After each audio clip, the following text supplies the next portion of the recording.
তীব্র প্রতিবাদ এবং নিন্দা জানাচ্ছি।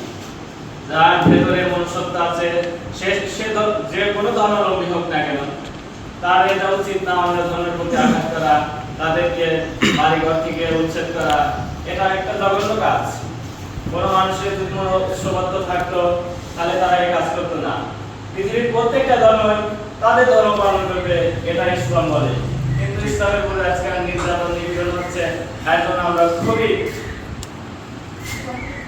মর্মাহত।